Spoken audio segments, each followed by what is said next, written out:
and welcome back to my channel. My name is Caitlin from Florals.com, and today I have another Scrapbook Blessings Club video to share with you.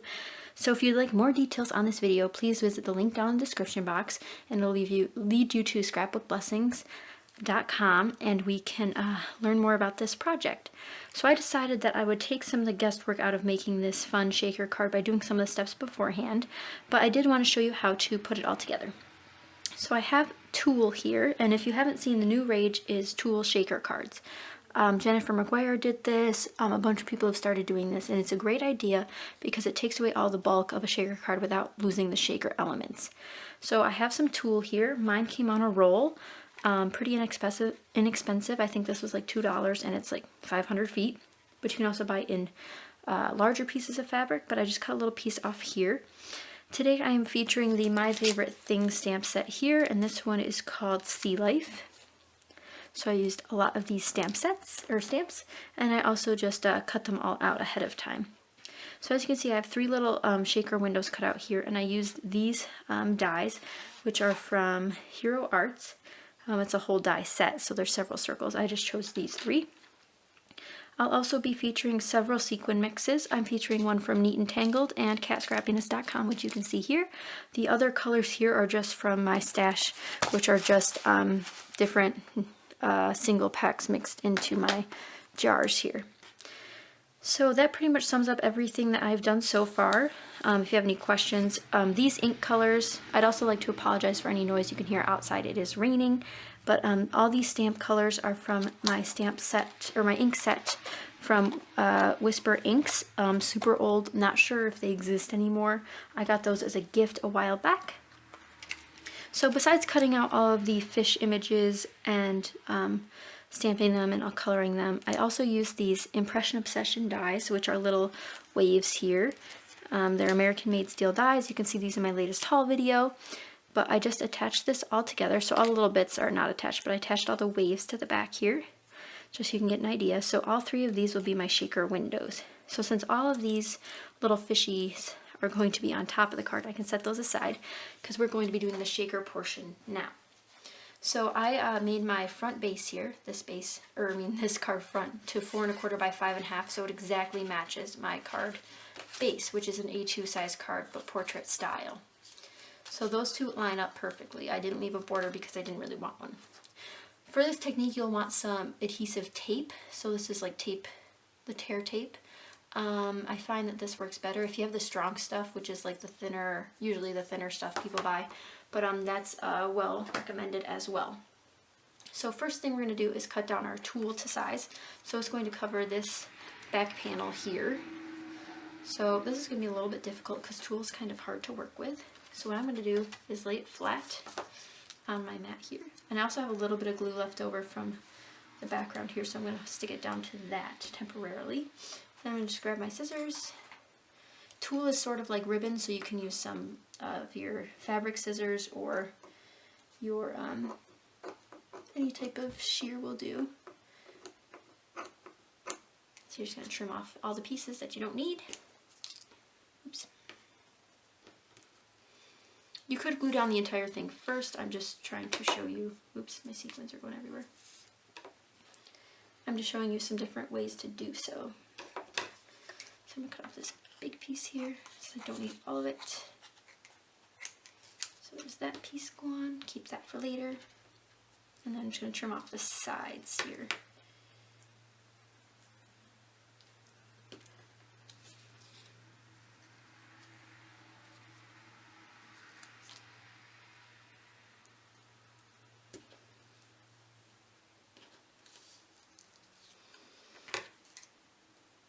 You want to leave a little bit of wiggle room just in case you need to adjust it later, because Tulle's a little bit finicky. I believe you can also cut Tulle with your paper trimmer depending on what type you have. Okay, so now that we have all of that done, you can now decide if you want 3 different shaker windows or however many you cut, or if you want one big shaker window. I'm going to do 3 separate, so that determines where I'm going to put the tape. So I'm just going to rip off little sections. This one's a little too big. I don't want them to fall all the way down behind the wave, so I'm going to put the adhesive right there so it kind of slips past the wave, but also kind of stays right where it is. So you're just going to line all of those up.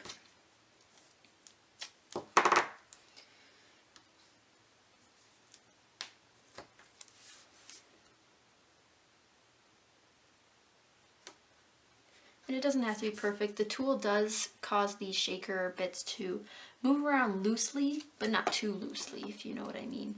Because if you've ever done a giant foam shaker card where you put a lot of foam in between your shaker layers, you'll know that it moves around quite a bit.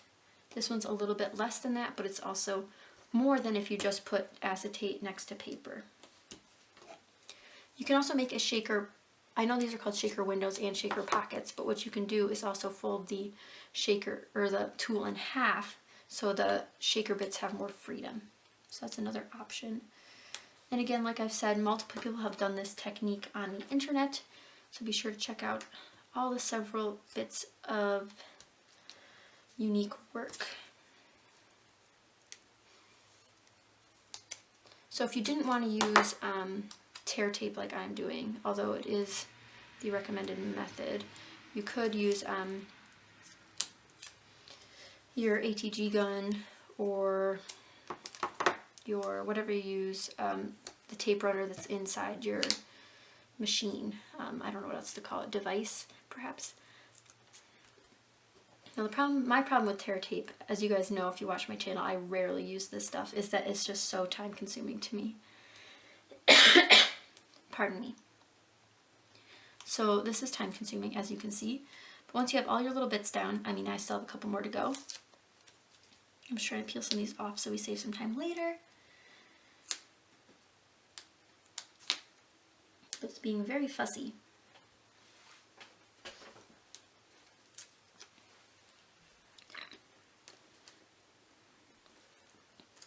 So you're just going to keep peeling all these pieces off. If you do a, in one of Jennifer McGuire's videos, she did a square shaker window, so it was a lot easier to peel all these pieces off. This technique can be used for wide shaker pockets as well with foam. I haven't seen it done yet, but I know you could do it.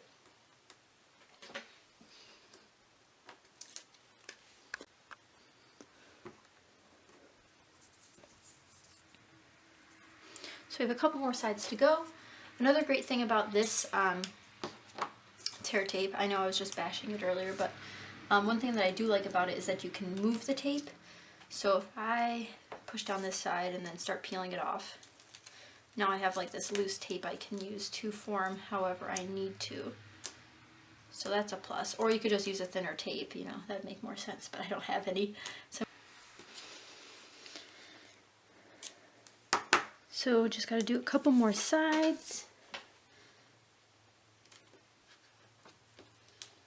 And you can make your shakers loose or broader or smaller or wider or whatever you like. I really like how shaker cards are very versatile for all sorts of occasions.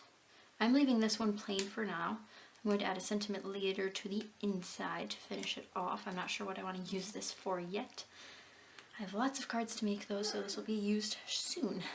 Okay, so you just want to double check to make sure all of your joints are firmly connected.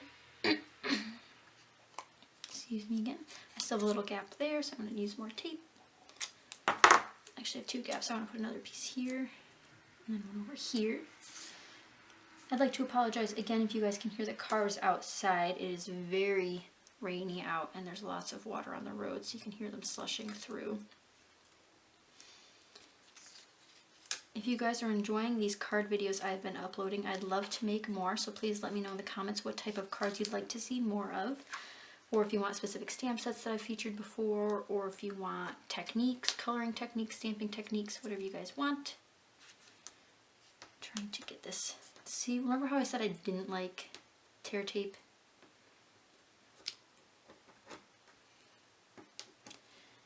We're almost done. There we go. So now that all the gaps are filled, we're just going to put on our tool here.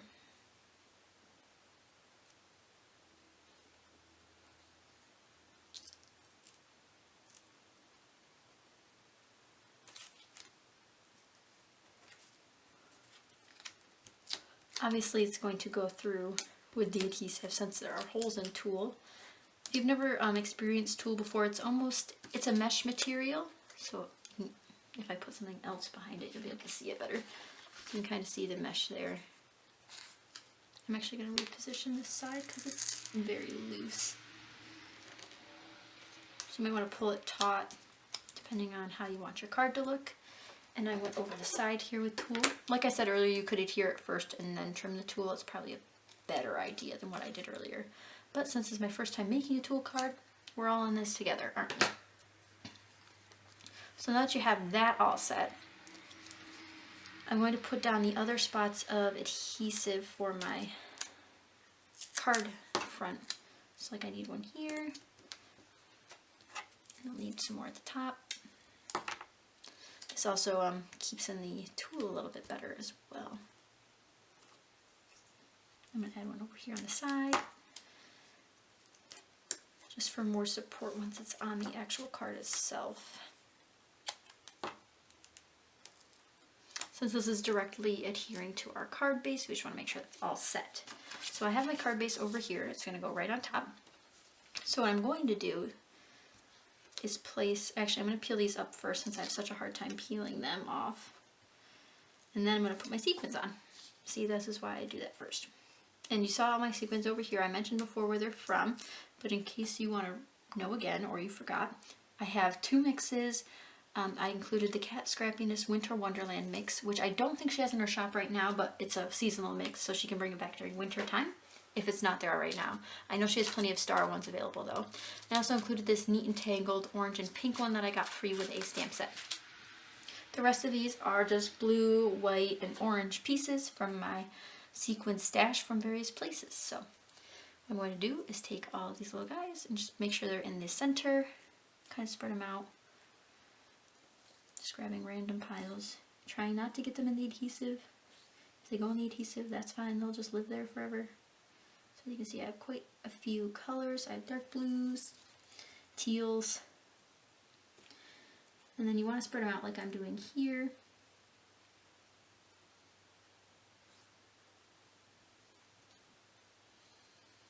And the more slack you added to your tulle in the beginning, so when we adhered the tulle, the more that it will move around or have room to move around. Just add a little bit in this little guy here, and they just went everywhere. Sequins are so hard for me. They always like to stick to my little fingers.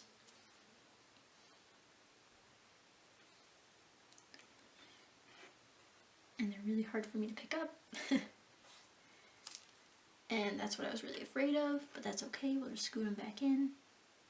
They can only go so far without getting away, so just putting more of the mixes in. So this one needs to be tucked in a little bit more. Just trying to keep them off the adhesive so you can see my wave line there, so I want to try to be above the wave, because that'll keep them in place. Make sure there's enough orange and blue in each set. And then we're going to grab our base. Since these are the exact same size, it'll line up perfectly. So I'm just going to grab one side, make sure I have the front ready. I don't know which one I made the front. We'll make this one the front. So you're just going to line it up. I can see it on this side. You guys can't kind of see it on camera, but I'm just going to line it up on all the sides. Line it up again, and then push lightly. And then you turn it over, and you have your little sequins everywhere. So it's just as easy as that. I'm going to move all these other sequins out of the way, so I can use those, my handmade mix there on another card. So now you can see that I didn't put any tape right there, so it's all coming off. Actually, you know what happened? Sequins got in the middle, so that's okay though. So you just tear that down. Now they can move freely. So that's my sequin tutorial for you all. I'm now going to show you how I'm going to decorate the front. So I have these little guys. Again, these are from my favorite things. I'm just going to place these all over. And now I'm just going to use my ATG gun here to glue them down. Only trying to put adhesive where the tulle isn't. So just be aware of that as well when you're adhering these, because otherwise your sequins will stay right behind your fish. Let's put that one up here. It's a little too far over. I'm going to try to tuck them in between the waves, I think. And that covers too much of the shaker. See, I didn't really plan this out beforehand. We'll put him there. That's fine. He's fine. I really like shaker cards with sea creatures. As you can see, this is what I'm doing today.